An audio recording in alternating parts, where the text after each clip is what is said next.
KV. Subbanna ಆಪ್ತರಂಗ ಮಂದಿರಕ್ಕೆ ನಿಮ್ಮೆಲ್ಲರಿಗೂ ಹೃದಯ ತುಂಬಿ ಸ್ವಾಗತ ಕೊಡ್ತಾ ಇದ್ದೀವಿ. ಇದು 2ನೇ ಸಂಚಿಕೆ. ಬಾಬು ಹಿರಣ್ಣಯ್ಯ ಅವರು ಈಗ 2ನೇ ಸಂಚಿಕೆಯಲ್ಲಿ ಮಾತನಾಡಲಿದ್ದಾರೆ. ನಮ್ಗೆ ಮತ್ತೆ ಮಾಸ್ಟರ್ ಹಿರಣ್ಣಯ್ಯ ಅವ್ರಿಗೆ ಮತ್ತೆ ಕೆ.ವಿ. ಸುಬ್ಬಣ್ಣ ಅವ್ರಿಗೆ ಅಪಾರ ಅಭಿಮಾನ, ಪ್ರೀತಿ. ಇಬ್ಬರು ರಂಗಭೂಮಿಯಲ್ಲಿ ಕೆಲಸ ಮಾಡ್ತಾ ಇದ್ದವರು.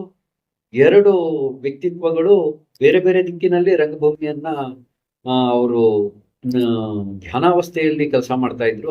ಹಾಗಾಗಿ ಸುಬ್ಬಣ್ಣ ಅವ್ರನ್ನ ಕಂಡ್ರೆ ಮಾಸ್ಟರ್ ಹಿರಣ್ಣಯ್ಯ ಅವ್ರಿಗೆ ಬಹಳ ಪ್ರೀತಿ. ಆಮೇಲೆ ನಮ್ಮ ಕೆ.ವಿ. ಸುಬ್ಬಣ್ಣ ಆಪ್ತರಂಗ ಮಂದಿರ ಮತ್ತೆ ಮಾಸ್ಟರ್ ಹಿರಣ್ಣಯ್ಯ ಅವ್ರ ಮನೆ ಬಹಳ ಹತ್ರ. ತಿಂಡಿಗೆ ಅವ್ರ ಮನೆಗೆ ಹೋಗ್ತಾ ಇದ್ದೆ. ಒಂದು ಟೇಬಲ್ ಅಲ್ಲಿ ತಿಂಡಿ ತಿನ್ಕೊಂಡು ಅವ್ರ ಜೊತೆ ಮಾತಾಡ್ತಾ ಇದ್ವಿ.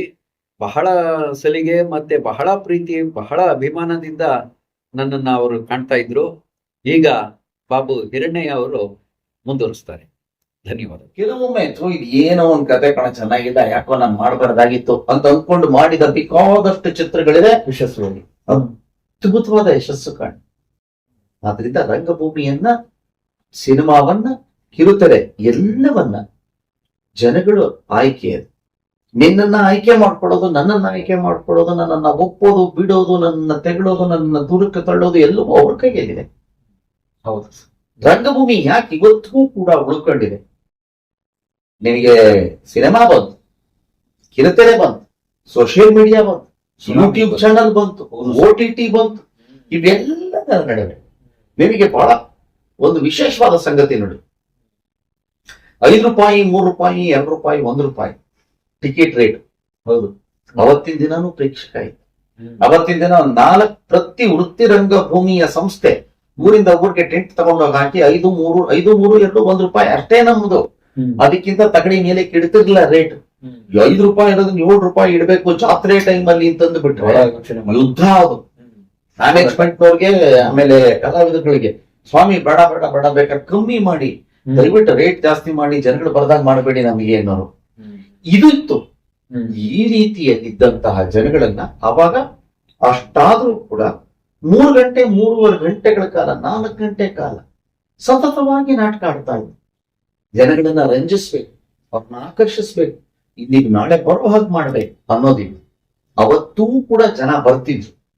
ಇವತ್ತಿನ ದಿನ ವೃತ್ತಿರಂಗಭೂಮಿ ಇಲ್ಲ, ಆದ್ರೆ ಹವ್ಯ ಎಲ್ಲೋ ಒಂದು ಕಡೆ ಇದೆ, ಆದ್ರೆ ಬಹಳ ಕಮ್ಮಿ ಇದೆ ತನ್ನಾಣ. ಹಿಂದೆ ಅವರೇ ಇತ್ತು, ಅವರ ಪ್ರಭಾವ ಇಡೀ ನಾಡಿನ ತುಂಬಾ ಹರಡಿತ್ತು, ರಾಷ್ಟ್ರದ ತುಂಬಾ ಹರಡಿತ್ತು. ಹೌದು, ಇವತ್ತು ಹವ್ಯಾಸಿ ತಂಡಗಳು, ಅಮೆಚೂರ್ ಟ್ರೂಪ್ಸ್ ಅಂತ ಕರಿತೀವಿ. ಇದರ ವ್ಯತ್ಯಾಸವನ್ನ ಆಮೇಲೆ ನೋಡೋಣ, ಅದಕ್ಕೆ ಬೇರೆ ಬೇಕಾದಷ್ಟು ಕಾರಣಗಳಿವೆ. ಆದರೆ ಅವರು 200 ರೂಪಾಯಿ ಟಿಕೆಟ್ ಇಡ್ತಾರೆ, 140 ರೂಪಾಯಿ ಟಿಕೆಟ್, 500 ರೂಪಾಯಿ ತನಕ ಇಡ್ತಾರೆ. ನಾಟಕದ ಅವಧಿ ಎಷ್ಟು?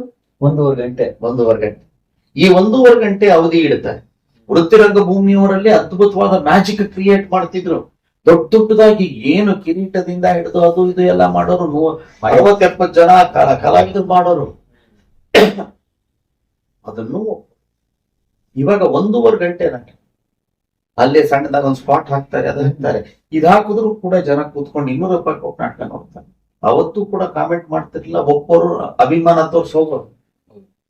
ಇವತ್ತು ಅವ್ರಿಗೆ ಅಂದ್ರೆ ಏನಾಯ್ತು ಅಂದ್ರೆ, ಜನಗಳು ಇವತ್ತು ರಂಗಭೂಮಿಯಿಂದ ಆಕರ್ಷಣೆ ಕಳ್ಕೊಂಡ್ಬಿಟ್ಟಿದ್ದಾರೆ. ಬರಲ್ಲ ಅನ್ನೋ ಮಾತು ಸುಳ್ಳು.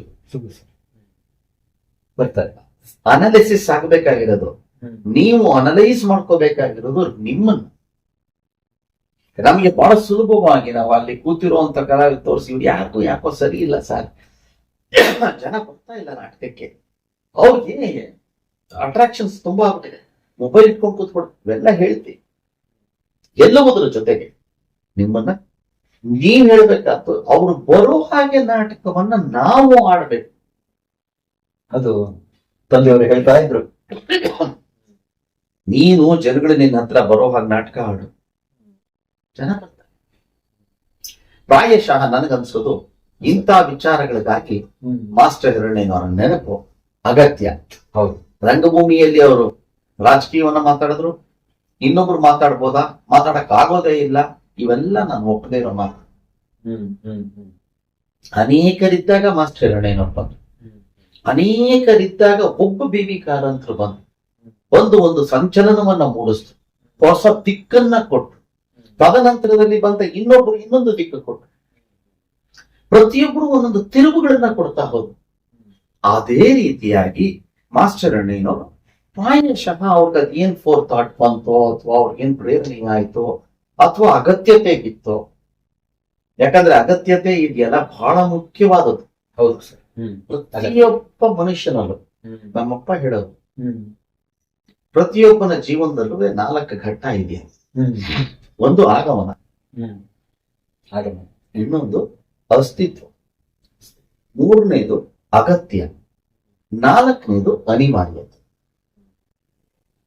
ಆಗಮನ ಮೊದಲನೇ ಘಟ್ಟ, ಎಂಟ್ರಿ ಸ್ಟೇಜ್ಗೆ ಎಂಟರ್ ಆದಾಗೇನೆ ಈ ಲೈಫ್ ಅಲ್ಲಿ ನಾವು ಎಂಟರ್ ಆಗ್ತೀವಿ. ನನಗ್ ಗೊತ್ತಿತ್ತಿಲ್ಲ ನನ್ನ ಮಾಸ್ಟರ್ ಅಣ್ಣ ನನ್ನ ಮಗನಾಗಿ ಹುಟ್ಟಿದ್ದೀನಿ. ನಾನು ಯಾವತ್ತೂ ದೇವರನ್ನು ಬೇಡದವನಲ್ಲ, ಅಥವಾ ತೀರಾ ನಾನು ಬೇಡದ ಇಟ್ಟಿಗೆ ದೇವ್ರು ಇಲ್ಲೇ ನಾನು ಹುಟ್ಟಿಸ್ತಾನೆ ಅಂತ ನನಗೆ ಗೊತ್ತಿತ್ತು. ಇಲ್ಲಿ ನನ್ನ ಆತ್ಮದ ಶಕ್ತಿ ಏನಿತ್ತು, ಆತ್ಮಶಕ್ತಿ, ಆತ್ಮಸ್ಥೈರ್ಯ, ನನ್ನ ಅಧ್ಯಯನ, ಇವೆಲ್ಲ ಈ ಕಿಂಚಿತ್ತೂ ಖರ್ಚಾಗಿಲ್ಲ. ನನ್ನ ಆಗಮ ನಂದಿಲ್ಲ, ನಮ್ಮಪ್ಪ ಬಂದೆ. ನೆಕ್ಸ್ಟ್ ಬಂದಿತ್ತು ಅಸ್ತಿತ್ವ. ಇಲ್ಲಿ ಹುಟ್ಟಿದೆ, ಇಲ್ಲಿ ಬೆಳೆದೆ, ಅಲ್ಲೂ ಕೂಡ ನನ್ನ ಸಾಧನೆ ಏನಿಲ್ಲ. ನಾನು ಹುಟ್ಟಿದ್ದೀನಿ, ನನ್ನನ್ನು ಸಾಕಿದ್ರು. ನಾನು ಹುಟ್ಟಿದ್ದೀನಿ, ನನ್ನ ಬಟ್ಟೆ ಕೊಟ್ರು. ನಾನು ಹುಟ್ಟಿದ್ದೀನಿ, ನನ್ಗೆ ಅನ್ನ ಹಾಕಿದ್ರು. ಅವ್ರ ಮಗನಾಗಿ ಹುಟ್ಟಿದ್ದೀನಿ, ವಿದ್ಯೆ ಕೊಡಿಸಿದ್ರು. ಇವೆಲ್ಲವೂ ನಡೀತು, ಕ್ರಿಯೆ. ನೆಕ್ಸ್ಟ್ ಅಗತ್ಯ. ಮಾಸ್ಟರ್ ಹಿರಣ್ಯನವ್ರ ಮಗನಾಗಿ ಹುಟ್ಟಿದ್ದಕ್ಕೆ ನನ್ನ ಅಗತ್ಯತೆ ಒಂದಷ್ಟಿದೆ. ನಾನ್ ಮಾಡ್ಬೇಕಾದ ಅಗತ್ಯತೆಗಳಿದೆ. ನನ್ನ ಹೆಂಡತಿ ಬಂತು, ಆ ಹೆಂಡತಿಗೋಸ್ಕರವಾಗಿ ನಾನು ಮಾಡ್ಬೇಕಾಗಿದೆ. ಇಲ್ಲಿ ನನ್ನ ಸಾಧನೆ ಇದೆ, ಇಲ್ಲಿ ನನ್ನ ಆತ್ಮಸ್ಥೈರ್ಯ ಇದೆ. ಇವೆಲ್ಲದರ ಅಗತ್ಯತೆ ಅಲ್ಲಿ ಕಾಣ. 4ನೆಯ ಘಟ್ಟ ಇದೆಯಲ್ಲ, ಇಲ್ಲಿ ಬೇಕಾದಷ್ಟು ಜನರ ನೆರವು ಬರ್ಬೋದು, ಏನೇ ಬರ್ಬೋದು. ಆದ್ರೆ ನೀನು ಒಬ್ಬನೇ ನಿಂತು ಮಾಡ್ಬೇಕಾದ್ದು ಅಂತಂದ್ರೆ ಅನಿವಾರ್ಯತೆ. ಅನಿವಾರ್ಯತೆಯನ್ನ ಸೃಷ್ಟಿ ಮಾಡ್ಕೋಬೇಕು. ಹೇಗೆ? ಮಾಸ್ಟರ್ ಹೋಗ್ಬಿಟ್ರು. ನೆಕ್ಸ್ಟ್ ಯಾರಿಗೂ ರಾಜಕೀಯ ಮಾತಾಡ್ತಾರೆ ಸ್ಟೇಜ್ ಮೇಲೆ ಅನ್ನೋ ಹಾಗೆ ಅನಿವಾರ್ಯತೆಯನ್ನ ನೀನು ಸೃಷ್ಟಿ ಮಾಡ್ಕೊಂಡು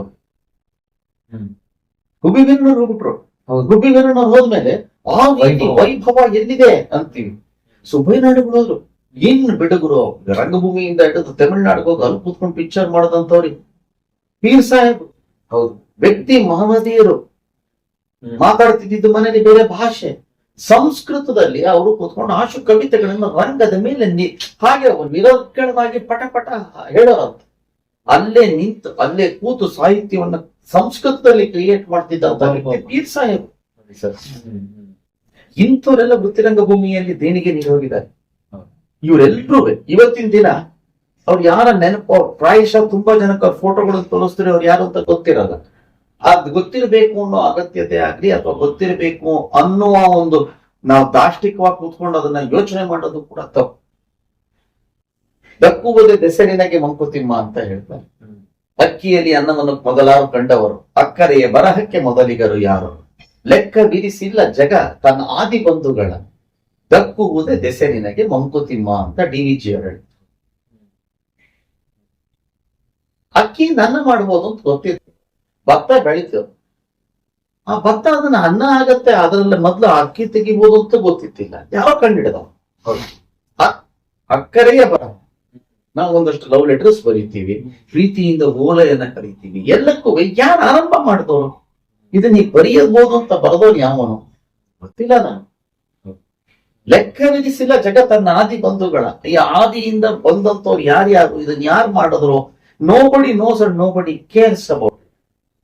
ದಕ್ಕುವುದೇ ದೆಸೆನಿನಗೆ. ನೀನು ಹೋಗ್ಬಿಡುದು ಬಿಡ್ತೀಯ ಶಾಶ್ವತವಾಗಿ ಅಂತ ಅಂದ್ಕೊಂಡ್ರೆ ಅದಕ್ಕಿಂತ ನೀನು ಮೂರ್ಖತನದ ಪರಮಾವಧಿ. ಚೆನ್ನಾಗಿ. ಸೊ ಅವ್ರವ್ರು ಇದ್ದ ಕಾಲದಲ್ಲಿ ಅವ್ರವ್ರ ಸಾಧನೆ ಮಾಡಿದ್ರು. ನಂತರದಲ್ಲಿ ಬಂದ ಪೀಳಿಗೆ, 1 2 ಪೀಳಿಗೆ ಅವ್ರನ್ನ ನೆನಪು ಮಾಡ್ಕೊಂಡು ಮಾಸ್ಟರ್ ಹಿರಣ್ಣಯ್ಯನವ್ರನ್ನ ನೆನಪು ಮಾಡ್ಕೋಬೇಕು ಅಥವಾ ಮಾಸ್ಟರ್ ಹಿರಣ್ಣಯ್ಯನವ್ರ ಲಂಚಾವತಾರವನ್ನೇ ಆಡ್ಬೇಕು? ಇಲ್ಲ. ಮಾಸ್ಟರ್ ಹಿರಣ್ಣಯ್ಯನವ್ರು ಏನೋ ಮಾಡಿದ್ರು, ಹೋದ್ರು, ರಂಗಭೂಮಿಯಲ್ಲಿ ಒಂದು ಹೆಸರು ಮಾಡ್ಕೊಂಡ್ರು, ಅವ್ರ ಜೀವನ ಆಗೋಯ್ತು. ನೀವು ಏನಾದ್ರು ಒಂದು ನಿಮ್ಮ ತನವನ್ನ ಇಡಿ. ಯಾರೇ ಆಗ್ಬೋದು. ಇನ್ನೊಬ್ಬ ವ್ಯಕ್ತಿ ಮಾಸ್ಟರ್ ಹಿರಣ್ಣಯ್ಯ ಆಗಕ್ಕೆ ಸಾಧ್ಯ ಇದೆ. ಯಾಕೆ ಇದನ್ನ ಹೇಳ್ತೀನಿ ಅಂದ್ರೆ ನಮ್ಮಪ್ಪ ಮತ್ತದೇ ಮಾತನ್ನ ನೆನಪು ಮಾಡ್ಕೋತೇನೆ. ಸಾಹಿತ್ಯ ಕ್ಷೇತ್ರದಲ್ಲಿ ಅನಾಕರು, ರಾಸು, ಬೀಚಿ, ಬೇಂದ್ರೆ ಅಜ್ಜ, DVG, ಮಾಸ್ತಿ ವೆಂಕಟೇಶ ಅಯ್ಯಂಗಾರ್, ಗುರು ರಾಮಸ್ವಾಮಿ, ಈ ರೀತಿ ಅಷ್ಟು ಜನ ಬಂದು ರಂಗಭೂಮಿಯಲ್ಲಿ ಈಗಾಗಲೇ ನಾನು ಹೇಳಿದಂತಹ ಅನೇಕ ಕಲಾವಿದರು ಬಂದರು, ಸಿನಿಮಾ ಕ್ಷೇತ್ರದಲ್ಲಿ ಅನೇಕರು ಬಂದರು. ಇದನ್ನ ಅನಾಕ್ರು ಅವರೊಂದು ಮಾತಾಡೋರು, ಕಲಾಮಾತೆ ಎಲ್ಲರನ್ನೂ ಕೈ ಬೀಸಿ ಕರೀತಾರೆ, ಕೆಲವ್ರನ್ನ ಮಾತ್ರ ಆಯ್ಕೆ ಮಾಡ್ಕೊತಾರೆ. ಯಾರ ಕೆಲವರು? ಹಾಗೆ ರಂಗಭೂಮಿಗೆ ರಸಿಕರು. ಕಲಾಮಾತೆ ಅನ್ನೋದು ನಥಿಂಗ್ ಬಟ್ ಈ ಸ್ವರೂಪದಲ್ಲಿ ನಾವು ಕಾಣ್ತಾಳೆ. ನಾವು ತಾಯಿ ಹಿಂದೇಟಿಗೆ ಅಲ್ಲೇ ಹೋಗಬೇಕು, ದೇವ್ರ ಮನೇಲೆ ಕೂತಿರ್ತಾಳೆ, ಅವೆಲ್ಲ ದೇವಸ್ಥಾನದಲ್ಲಿದ್ದಾಳ ಇಲ್ವಾ, ಅವೆಲ್ಲ ಬೇರೆ. ನನಗೆ ನಮ್ಮ ತಾಯಿ ಕಾಣೋದು ಎಲ್ಲಿ, ಕಲಾಮಾತೆ ಕಾಣೋದು ಎಲ್ಲಿ ಇದ್ರೆ ಇವರ ರೂಪದಲ್ಲಿ. ಅವ್ರುಗಳು ನಿಮ್ಮನ್ನ ಆಯ್ಕೆ ಮಾಡ್ಕೋಬೇಕು. ವಿಶೇಷವಾದ ಗುಣ ಬೇಕು.